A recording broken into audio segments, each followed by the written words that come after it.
আসসালামু আলাইকুম। আমি এখন আপনাদের একটা খামার দেখাবো, বলতে ব্রয়লার শেড দেখাবো, যে ব্রয়লার শেডে আমরা কিভাবে আসলে ম্যানেজমেন্টটা করি।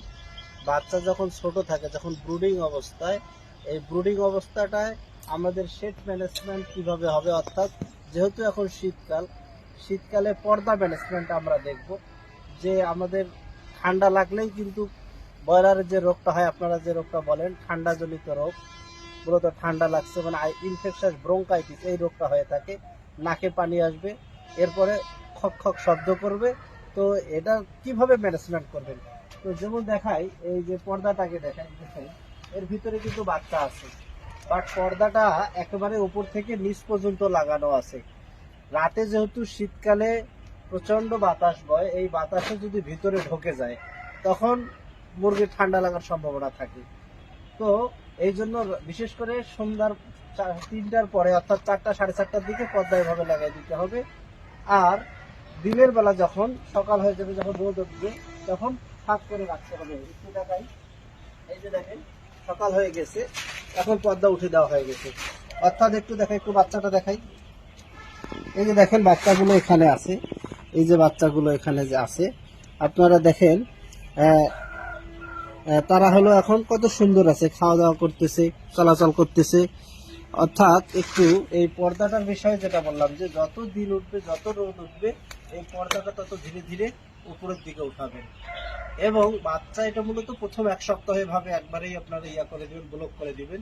বাট যখন বাচ্চা বড় হয়ে যাবে, এদের বডিতে যখন তাপ উৎপাদন করার ক্ষমতাটা বেড়ে যাবে, তখন আপনারা কি করবেন, এই পর্দা ম্যানেজমেন্ট কিন্তু এই যে ওপর থেকে এটা নামাইতে হবে, এই পর্যন্ত ফাঁকা রাখতে হবে। নিচটা তখন লাগা থাকবে, এই নিচটা তখন কি থাকবে, একবারে লাগানো থাকবে, বাট ওপরে এই পর্যন্ত ফাঁকা রাখতে হবে। রাতের বেলা যদি খুব শীত একবার শৈত্যপ্রদ চলে, তখন আপনার পুরোটাই লাগিয়ে দিতে হতে পারে। বাট যে কোনো এক সাইডে, ওই সাইডে অথবা এই সাইডে একটু ফাঁকা রাখতে হবে, যেন শুধুমাত্র অক্সিজেনটা ঢোকে। এবং দিনের বেলা আপনার খুলে রাখতে হবে।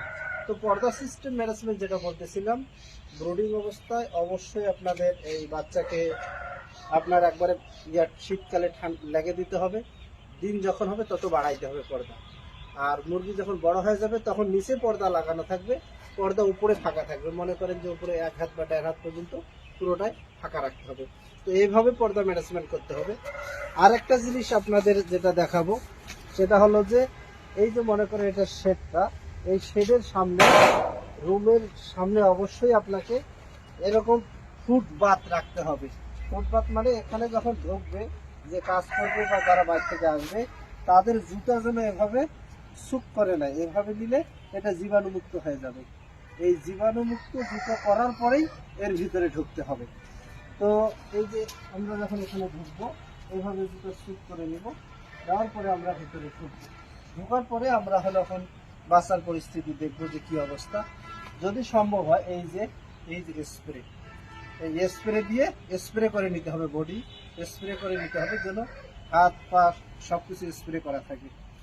তো এই হলো মূলত, এভাবেই মূলত বাচ্চার ক্ষেত্রে, প্রথম ব্রয়লার বাচ্চার ক্ষেত্রে আপনারা মানে শেডগুলো ম্যানেজমেন্ট করবেন। পাশাপাশি বাচ্চার ক্ষেত্রে রুম যেন তো গরম থাকে। এই শীতকালে আপনাদের প্রতি বাচ্চার জন্য 2 ওয়াট তাপ রাখতে হয়।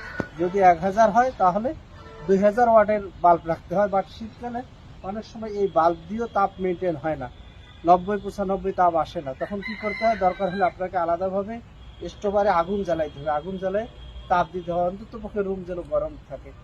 আর এই রুম যদি গরম করতে না পারেন, তাহলে বাচ্চার ব্রুডার নিউমোনিয়া হবে, বাচ্চার ঠান্ডা লেগে যাবে, আর এই বাচ্চা থেকে আপনারা ভালো গ্রোথ আনতে পারবেন না। তো ওভারঅল যে কথাটা হলো, যে আপনাদের এভাবেই করতে হবে। আরেকটা জিনিস দেখাই আপনাদের, এই টিনে যেন ঠান্ডা না পড়ে, এই জন্য এগুলো দেখেন টিনের নিচে কি দেওয়া হয়েছে, এক ধরনের ইনসুলেটর দেওয়া হয়েছে। এটাকে পলিসেল বলা হচ্ছে। এই পলিসেল মানে এক ধরনের ইনসুলেটর। এই ইনসুলেটর গুলো দিলে, বিশেষ করে এটা হলো শীতকালেও যেমন ঠান্ডাটা পড়বে না, গ্রীষ্মকালে আবার গরম তাপটা পড়বে না। তো বিশেষ করে খামার ম্যানেজমেন্টের ক্ষেত্রে আপনাদের এই বাহ্যিক এই জিনিসগুলো ভালোভাবে ম্যানেজমেন্ট করতে হবে।